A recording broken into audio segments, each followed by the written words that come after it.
In the last two training vlogs, I asked you guys to comment some questions for me to answer in this one, so that's what I'll be doing right now. So the first one is, did you always follow a schedule? And if not, did it affect your enjoyment of tricking in any positive or negative ways when you started taking it seriously? So no, I have not always followed a schedule. I've been tricking since I was 10, so obviously there's a growth in maturity as I age. So when I was younger, I would just session every day, do whatever I want, and that worked then because my body could recover that fast. I wasn't doing such high level tricks where the impact was like really heavy on my body and I had to recover that much, so I could recover quicker and there was less recovery time necessary. But I'm still young, I'm 17, but my body can't recover as fast as it did when I was 12, and the tricks I'm doing are higher level and I weigh more, so I need more recovery time to recover from sessions. So I need to follow a schedule because I'm also doing conditioning, so I need to make sure to balance my tricking and conditioning so that I'm giving my body the proper recovery time from that as well. I started following a schedule after my back injury, so about a year ago-ish, a little bit more. Yeah, I started following a schedule with my back injury so that I, of course, wouldn't get a back injury again because it was an overuse injury, and also just so I could progress faster, and I've seen that progression happen. I've improved so much, and last year over the summer, my progression kind of skyrocketed because of the training schedule I had set up. So yeah, I think it's very important to schedule your tricking and have it be very intentional, because when you're not intentional, you're going to make errors, you're going to make mistakes, and hopefully learn from them. But obviously, if you have a schedule, you're going to make less of those mistakes because you're being intentional about your training.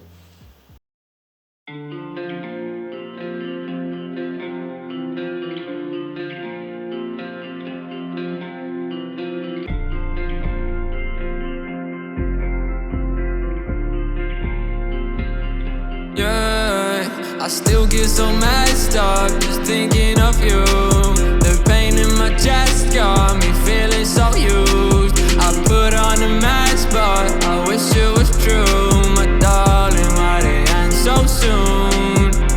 Yeah, I still get so messed up just thinking of you. The pain in my chest got me feeling so used. I put on a mask, but I wish it was true. My darling, why did it end so soon? Why did it end so soon? And I don't ever wanna keep running, I don't wanna keep living inside a maze. I'm fighting my chest and the demons inside of my mind, hoping that one day you'll change. I've been lost in a world full of people that don't even care if I'm drowning inside of my pain. And the more that I think about you when I'm mourning, the more that I realize they're one and the same. I've been stuck in a cold place, I miss the days we would talk more. Yeah, now it's hard with a heartbreak. Every day in my head pours. If I'm losing connection, you're losing affection. It's hard to complain when I'm typing a message. You know I still love you, that's why I've been stressing. It hurts me to know that we weren't perfection. I still get so messed up just thinking of you. The pain in my chest got me feeling so used. I put on a mask, but I wish it was true. My darling, why did it end so soon? Yeah, I still get so messed up just thinking of you. The pain in my chest got me feeling so used. I put on a mask, but I wish it was true. My darling, why did it end so soon? Why did it end so soon? And I can't catch my feelings, slowing down my own healing. I just wish I was dealing with this pain I'm concealing. What my heart can you stealing from me? Yeah, I really wish you were here. Yeah, I really wish you were. I really wish you were. I still get so messed up just thinking of you. The pain in my chest got me feeling so used. I put on a mask, but I wish it was true. My darling, why did it end so soon? Yeah, I still get so messed up just thinking of you. The pain in my chest got me feeling so used. I put on a mask, but I wish it was true. My darling, why did it end so soon? Why did it end so soon?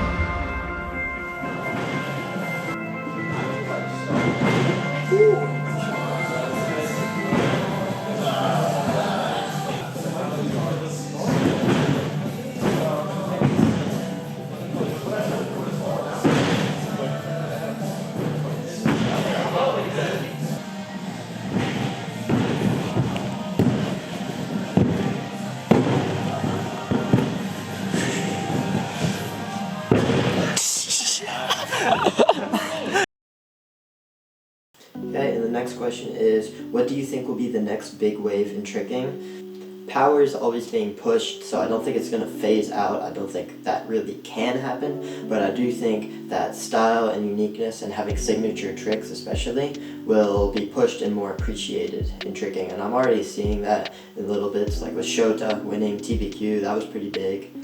So yeah, I think the next wave will kind of be more, very similar to how it is now, but more appreciation, and I think trickers will be more awarded for having style and unique tricks, and I think having signature tricks will be more appreciated in the community as well.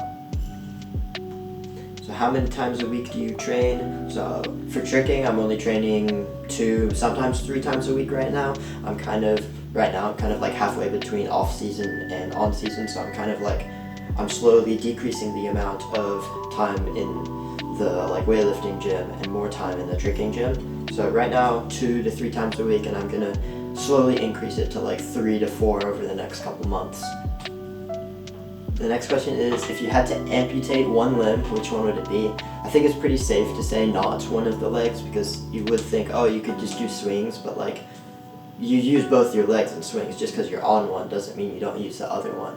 So then it's kind of up to the arms, so I'll go left twisting. I would probably remove my right arm, maybe, just so I can keep setups. Removing the right arm would make twisting a bit harder because you can't throw it into your twist, but I think then just make your style less twisting focused and more variation focused. But again, if you're missing out a limb, it's gonna be really hard to do any kind of tricking. Next question is, ban a trick. Which trick? That's a hard one. So I could go with hook kick. That'd be interesting because you'd see cooler combos, but I do think hook kick is a really nice tool to utilize. It's just overutilized. So I would ban double lotus because I just don't like it. It looks weird. I don't like it.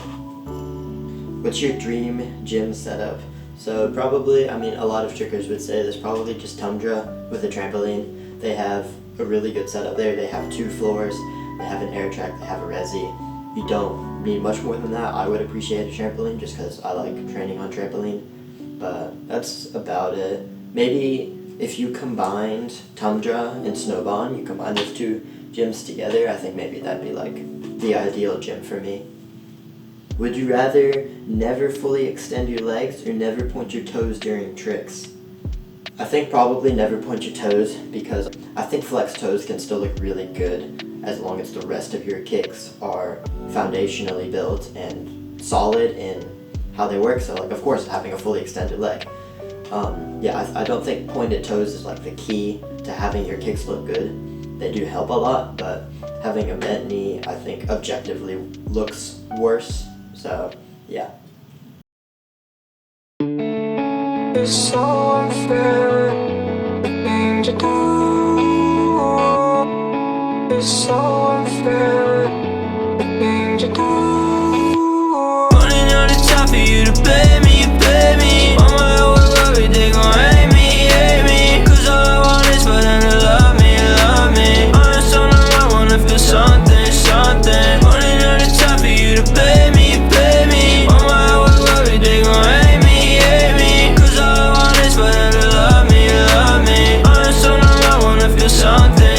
These feelings forbidden, I can't stop my bleeding. All this is confusing me. Wonder where I'm supposed to be. Running out of time for you to pay me, pay me. On my own worry, they gon' hate me. Cause all I want is for them to love me, love me. I'm just on the run, wanna feel something, something. Running out of time for you to pay me, pay me. On my own worry, they gon' hate me. Cause all I want is for them to love me, love me. I'm just on the run, wanna feel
tricking experience, which year would it be? It does and doesn't affect the future. So if it doesn't affect the future, then I would just go ahead and remove the one where I'm in my back brace, because obviously that's a whole year of progress lost that I could have made. But if it does affect the future, I don't think I would remove that, because it really improved my mentality for tricking and how I look at things. Before, I was very much just like a power twist spammer, while now I think I appreciate style and cleanliness more, and I've kind of branched out in my tricking more. If I had to choose where it does affect the future, I would say I would probably remove... I don't think I'd have a year to remove if it does affect the future. So I'll probably just cut this out of the video. Let's see. Biggest tricking pet peeve? My biggest tricking pet peeve is when people think they're cleaner than they are. Like when they say, oh, my tricks are really clean, my kicks are really good, and they're just not. Like that really bothers me. Just for no particular reason. It's just like really annoying. Top 5 most important things that have or continue to contribute to your tricking progression. Number 1, I would say, is floor access. I think that's a pretty solid one that a lot of people would agree with. Just like weather doesn't affect my tricking anymore. Hardness of the ground, I don't like bruise my heels that much anymore. I'm able to session for longer because it's less of an impact on my body. I'm able to recover faster. So I used to be a grass tricker, and that just like, it was hard. Like, it's just hard. So if you're a grass tricker, props to you, because that's hard. And then number 2, I would say trampoline, just because it allowed me to build a lot of awareness safely without getting injured. Number 3, I would say Instagram. I get to see other people's tricking and get inspired and get ideas. Number 4, I would say making these videos, because it's helping me a lot, because I'm looking at my tricking from a bigger perspective, a more wide perspective, instead of like looking at just every single clip. I feel like it's helping me improve a lot how I session. So number 5, I would say, is conditioning and stretching. It helps me avoid injuries. I've been uninjured for a couple months now, which I've been pretty happy with. Not super long, but it definitely feels good to be able to move without being in pain and worrying about all these minor injuries. I had a lot of trouble last year with minor injuries that just like kept persisting, and I was just kind of training through them. So it's nice to be able to like kind of put that aside and be able to train without hindrances to my performance. One thing you wish you see more of in tricking? In terms of tricks themselves, I kind of would like to see more signature tricks, just because they're cool. I like seeing people who have their own unique thing. A lot of people have signature tricks, but I feel like they don't put as much time as they could into making that single trick as good as it could possibly be. In terms of like tricking community and events and all that, I would like to see more like kid-friendly options, because as a young tricker, I am growing out of like the needing kid-friendly stuff, of course, because I'm 17, I'm almost 18, but when I was younger, going to gatherings and stuff was very hard, because obviously a lot of tricking is not kid-friendly. So I would like to see more options of that grow, and I think that will happen in the next couple of years, maybe the next decade, but yeah. Your go-to explanation when someone asks what is tricking? I just say it's a combination of martial arts, gymnastics, and breakdancing. I think that's a fairly good explanation for somebody who has never seen it to wrap their mind around, like flips with kicks. I think that's pretty solid. You don't need to give them like a super deep understanding of it, because a lot of the time it's not that they want to start tricking, it's just like they're curious what you're doing. You're having a conversation with somebody, and I feel like going too deep into it is just unnecessary. So I feel like just covering that is really good.